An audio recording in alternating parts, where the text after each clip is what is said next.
Hello and welcome everybody to the St. Louis County Library HEC Saturday Virtual Author Series for young readers.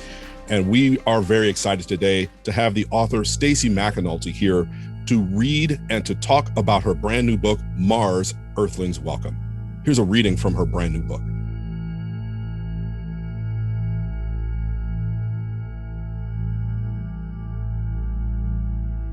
Mars, Earthlings Welcome by Mars with Stacy McAnulty, illustrated by Mars and Stevie Lewis.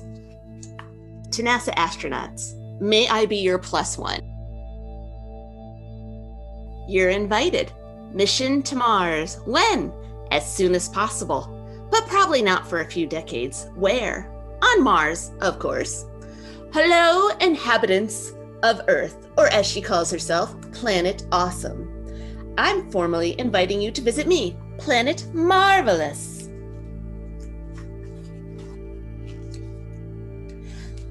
Let me introduce myself. I am Magnificent Mars, favorite sibling of Earth, 4th planet from the Sun, 2nd smallest in the solar system. You've spent so much time on Earth, probably your whole life. It's time you visited me. Some people have been to Earth's moon, but no one has ever been to another planet. And I'm a planet, a party planet. I want to be the first planet with human guests. How to be a planet in our solar system. Orbit Sun, be round, don't be a dwarf planet. Sorry, Pluto. How to be a party planet. Invite friends. Be classy, not gassy. I'm close to you, sorta, depending on my orbit. Earth and me at our closest, 34 million miles apart, but sometimes siblings need space, and we're 250 million miles apart. You'll love it here. I'm like Earth, kinda, only better. For example, my day is longer, 37 minutes longer. Earth, 1 spin, 24 hours. Me, 1 spin, 24 hours and 37 minutes. Think of what you can do with 37 extra minutes. Sleep in, enjoy more screen time, eat junk food, whatever you want.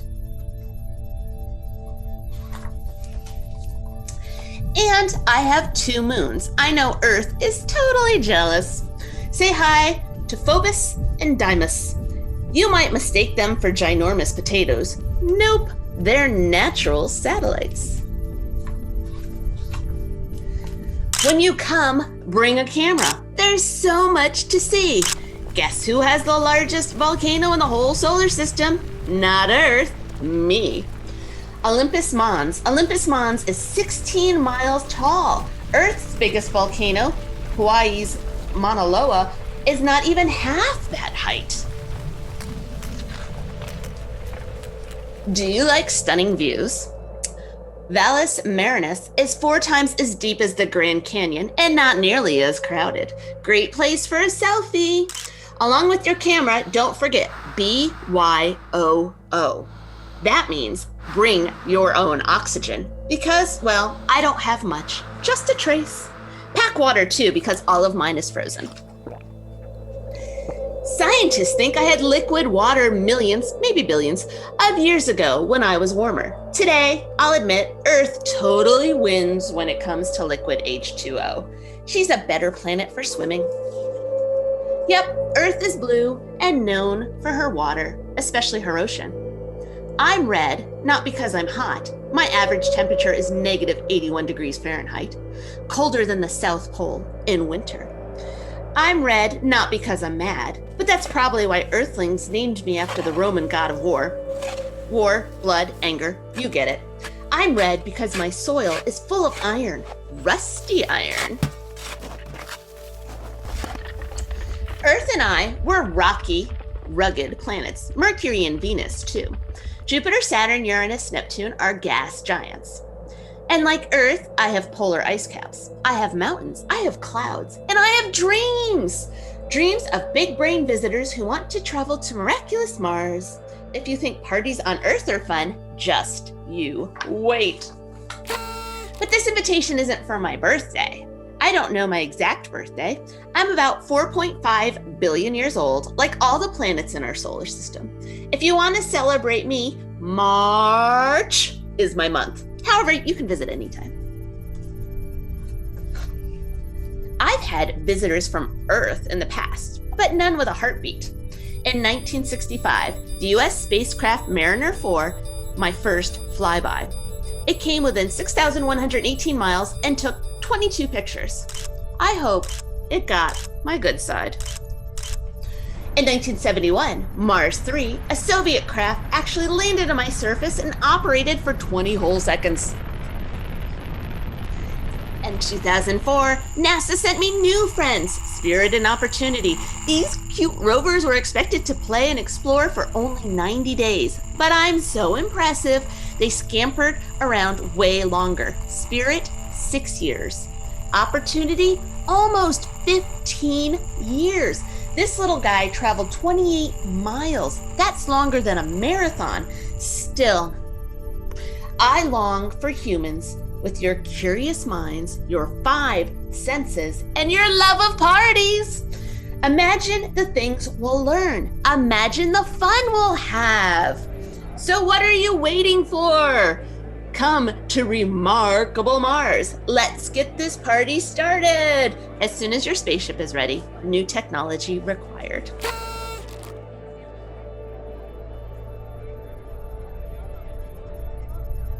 And we're glad to be here today with the St. Louis County Library HEC Saturday Virtual Author Series for young readers with our author today, Stacy McAnulty. Stacy, thank you very much for joining us today. Thanks for having me. Okay, let's talk about your newest book. You've taken on the red planet, the fourth rock from the sun, Mars. Go ahead and tell us a little bit about this book.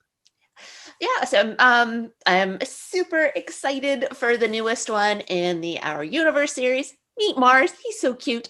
The series started with Earth, which that was the book that launched it all. I wanted to talk about, our home planet, because it's simply the best. And kids and educators, librarians really connected with it. So we're like, where else can we go? And we've talked about sun and we've talked about moon. And when the publisher is like, what planet other than Earth do you want to, discover and explore first, it had to be Mars. It's where I think we are going to end up. Like the first place that humans lay footprints on another planet, I think, is going to be Mars. So I had to go there with the book. Tell us a little bit about how you approach this whole book, because you've personified the planet welcoming visitors from Earth. Guys, my least favorite kind of books are boring books. You could just take boring books and shove them aside. I'm not reading those. So I wanted to connect with readers through humor and doing something kind of unusual. So I do some research, but I'm also always thinking about what would this planet sound like? Now, Earth sounds like a 4.54-year-old child. It's Earth, my first 4.54 billion years. So I imagine a 4.5-year-old telling her life story. Mars, I was like, what is Mars going to sound like? And again, being, I think, the first planet that humans will go to, I thought Mars was going to be super excitable. Like, your birthday's coming up and you're having a party and you've invited all your friends. You are not calm. You're not, relaxed and stuff. You're excited. You're like, come on. So that was the personality I wanted for Mars, that he is just, he cannot wait. He's been waiting for 4.5 billion years for a visitor. And, it might happen in the next couple of decades. I write a draft. I should point out, sometimes kids don't know this, that I don't do any art. I am the writer of these books, and the art is done for Mars, it's Stevie Lewis, and for Earth and Ocean, it's David Litchfield. So they do the pretty stuff, they do the cool stuff. I just do the words. But I write a draft, and I usually type it up, and I send it off to my editor. And my editor is awesome. Her name's Julia, and she is each page. She looks at each page, and she's like, "Do we have a fact on this page? And do we have something funny on this page?" Now, sometimes the funny stuff is in the art, maybe not the words, but we're really conscious of that. Do we have something interesting, a cool fact on every page? So as I'm, trying to write the story, I'm thinking about that and putting in my favorite facts about the places we're visiting. How do you collaborate or work with the people who illustrate your stories? Yeah, it's such an interesting way of creating a product. When I'm working with the illustrator, I don't really work with them side by side. I write the story first, and I send it off. And in those words, I put something called an illustration note. So it's not something that's, going to be on the page, but it is my way of communicating with the illustrator. So I might say something like, I can remember an illustration note from Sun where I said, holding a dictionary.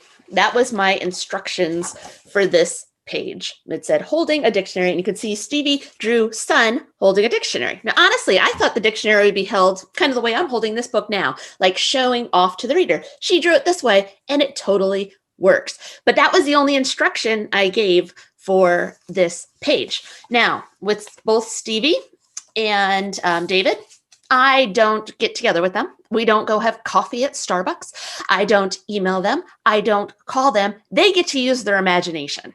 I used my imagination when writing the words, and they get to do it when creating the pictures. And again, I put a couple of the little illustration notes in there. There's not even one for every single page because these are professional, awesome artists. So I want to let them use their imagination. I've never even met Stevie or David. I do my work, and then they do their work. And it just kind of, I don't want to say magically comes together because it's a lot of hard work, but it comes together beautifully when we both get to put in, our best effort and use our imagination. I thought you started with Sun, and then maybe you move to Earth, and then you're going to do Moon, and then go out to Mars. Do you plan on going and hitting the rest of the planets as well? I would love to.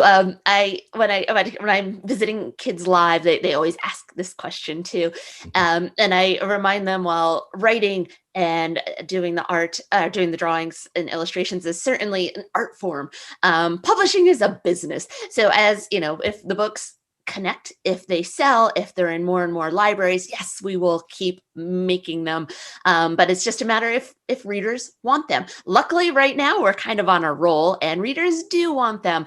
Next year, we have Earth 2 coming out, and just talk about the future Earth is facing with global warming and climate change. So that one, the first Earth book, we looked back. Now we're going to kind of look ahead. And then after that, we are going to a non-planet. We're going to Pluto. So Pluto will be the one that follows. That is the one I am researching right now. I've got a very messy first draft. Maybe I wouldn't even call it a first draft, but a rough draft in the works right now. And talking about, kind of Pluto's fascinating history of, being the last planet discovered by an American, named by a kid, and then all of a sudden it's all taken away.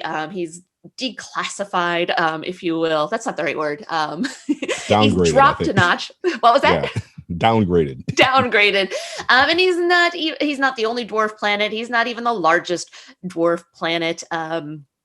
So it's a super interesting place, but I talked about giving them personalities. I still imagine Pluto being upbeat and happy. I know David has drawn Pluto, again, looking like the family pet. It's got some long dog ears there. And I find most dogs to be happy and bouncy and excitable. So that's kind of how I imagine Pluto being, just, happy to be kind of discovered and part of our solar system, and I'd say a favorite among many, many young readers. They would, even with Pluto not being technically a planet, I think Pluto would be a favorite place for many of my readers. So maybe, just maybe, we will hit all 8 planets. I mean, maybe we'll do black holes. I mean, I find those are so interesting, how they're created and gamma ray bursts and all this stuff. So who knows where we could go. I'm just very happy readers are along on this journey with me. So let's talk about the personality of the other planets. If you were to go through them all, talk about what is the sun. The way I describe the sun is likes to be the center of attention. Get it? Right? Center. So the sun wants to be a star. And so it's like, I imagine the sun kind of like this diva movie star role.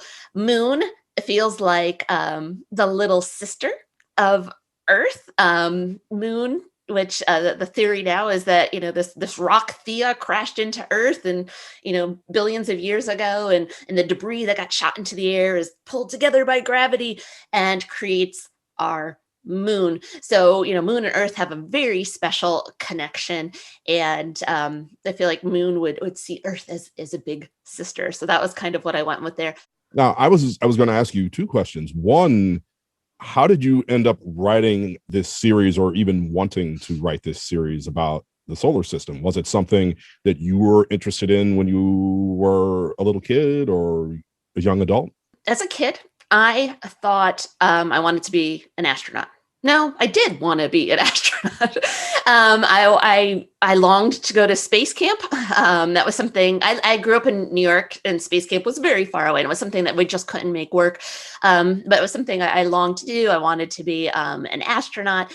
Now, what happened though with these books is I had been writing picture books. I had several out, and they were all fiction. Which, of course, when I talk to kids, I say fiction is fake, phony, false. So it's stuff from my imagination. And I had written a manuscript about a pet rock. So I really want to tell this story about a rock. What I was really doing is I wanted to tell the story about how old Earth was. That humans, Homo sapiens, us, we've been here 200,000, maybe 300,000 years, but Earth has been here 4.54 billion. So I thought about it, and this is what came to my mind, that this is how old Earth is, and this is how long we've been here, this like last dash on the ruler. So I'm like, I'm going to write nonfiction about Earth. So it kind of, is that an accident? Kind of happened by accident. It wasn't what I set out to do, but that little misstep eventually led to a successful series. How long did it take you to write Earth? Then how long did it take you to write Moon, Sun, and your newest book, Mars? Right. So Earth, nobody was waiting for it. I got to take some time. Probably about 6 months of reworking it. And then it sold to Macmillan. Macmillan's like, yes, we want to make this into a book. They take a while to create it, like another 18 months to 2 years to get the art and to rewrite things. Because Earth was a success and they wanted more, things started moving faster. So then I'm writing Sun and Moon and stuff within a couple months, and they are publishing them like within a year, because lucky for me, readers are hungry for more planet books. That's great. And this wasn't your first picture book, was it? I think right behind me, I have the book Brave. You have some other books. Can you tell us about some of your other picture books that some of the kids watching might want to read? Yeah, so I've, like I said, before these nonfiction ones, I've done lots of fiction titles. With Brave there, we have Brave, Beautiful, and Love. I call those my definition books, where I take a word and kind of turn it on its head and give it a new definition that I think is more appropriate and kid-friendly. I also wrote Excellent Ed about a dog, which won the Ezra Jack Keats New Writer Honor. So I'm very proud of that. And actually, it's my daughter's favorite book, and it stars a dog, which we are a big dog loving family. So that's pretty cool. We have Mr. Fuzzbuster Nosy is a favorite. So sometimes I write about cats. I have dog books and cat books. Love animals. So that's another one. And then Max Explains Everything series. How did you start off writing books? Because, not just the kids are watching, but their parents are watching too. And I think it's important for everybody, adults and the kids, to know you started off being an engineer, which is quite different than writing books. How did you get into writing books from something that's different, like being an engineer? Yeah, I went to school for mechanical engineering and then worked for General Motors, which is a car company, for a little bit, and then worked for a company that made airline seats for a number of years. That was fun, and I liked being an engineer, and I think that I'm more gifted with math than spelling, for sure. During this time of being an engineer, I also became a mom. I had my kids, and I heard this research that said, if you read to your kids, it'll make them smart and empathetic. And I'm like, hey, I want smart and empathetic kids. So I started reading to them every night before bed. They'd sit on my lap, and as they got older, we'd cuddle in bed. And I read them stories, and I'm like, wow, these are the best things. And of course, when they're little, you're reading picture books. So that's what I started reading my kids. And I'm like, these are amazing. Look what is happening in just 32 pages. So I'm like, I want to do this. And I started writing. So let's talk about your chapter books, or the books that you have, or at least the first big one that you did. And I didn't get to read through all of it, but it was very interesting to me. The Miscalculations of Lightning Girl. Let's talk about that book. Can you give me a little overview of that story so that everybody could find out what it's about? Yeah. So that one, again, I was an engineer. So that one is my showcase of my love of math. So it's about Lucy. She is 12 years old, but when she was in second grade, so about 7, she was struck by lightning. The electricity ran through Lucy, ran up to her brain, and rewires her brain and turns her into a math genius. Her brain works like a calculator, better than a calculator. She adds, subtracts, multiplies, and divides like that. She remembers every number she sees and hears. This kind of fast tracks her in school. She's homeschooled for a couple of years and has done enough by North Carolina standards to be a high school graduate, really. But her Nana thinks about this and is like, should I send my 12-year-old, after being homeschooled for a while, should I send her off to college? Is a 12-year-old really ready for college, even though she's a math genius? Or should I send her somewhere else? And Nana thinks about it and goes, nope, I'm sending her to public middle school. So poor Lucy is sent off to public middle school, where she certainly doesn't feel like she fits in because she's been away from friends for 4 years, and she's got this math brain that is not necessarily like other kids. And how much of you, since you're an engineer and you're good with numbers and all that, is in that book?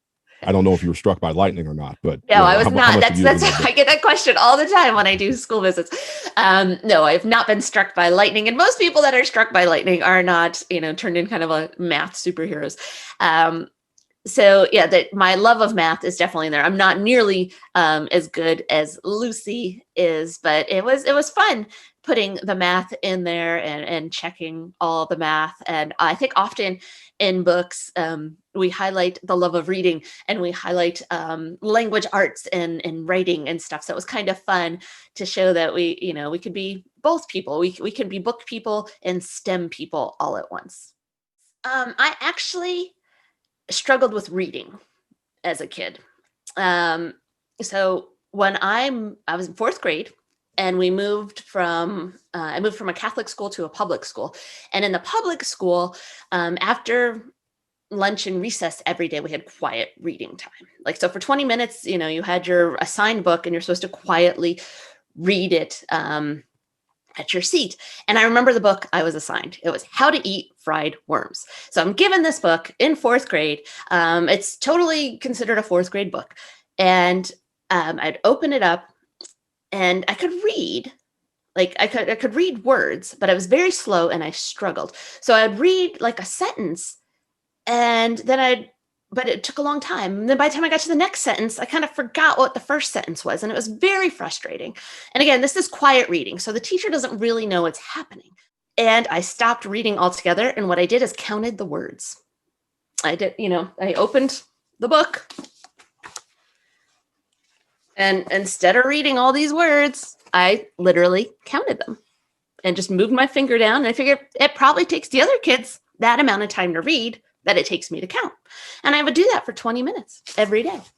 Now, I was a good listener. So if the teacher read a little bit of the story to us out loud or other kids talked about it, I would pick up kind of enough that I could get by on quizzes and things like that. I hid this fact that I couldn't read well. I kind of got labeled as a kid who wasn't a good reader, but was good at math. So I was encouraged in math and then encouraged in science, and I enjoyed them. So I kept going that path. Well, I needed the extra help in reading. It really was a while before I read books on my own. Like I was able to read the assigned books, and even through middle school and high school, I was put in, I wasn't put in the advanced language arts classes. I was put in the classes that needed extra help. And it wasn't until 12th grade when I was playing basketball with my brother in the driveway, and I jumped up, took a jump shot and came down, and my ankle hit his foot and twisted. And I popped every tendon in my ankle and had to go to the emergency room. And then I was laid up for 4 weeks, had to have my ankle above my head. And my dad brought me a book. And I was like, okay, there's really, there's only so much TV you can watch. And I read that book and I fell in love with reading then. 12th grade, senior year. It took a long time. I missed so many great books. And I think that's why I love kids' books so much now, because it's kind of new to me. I didn't grow up voluntarily reading them, but now I do all the time. So I like to tell kids that it's okay if you're struggling with reading. I mean, it's not fair to expect everybody to be good at everything.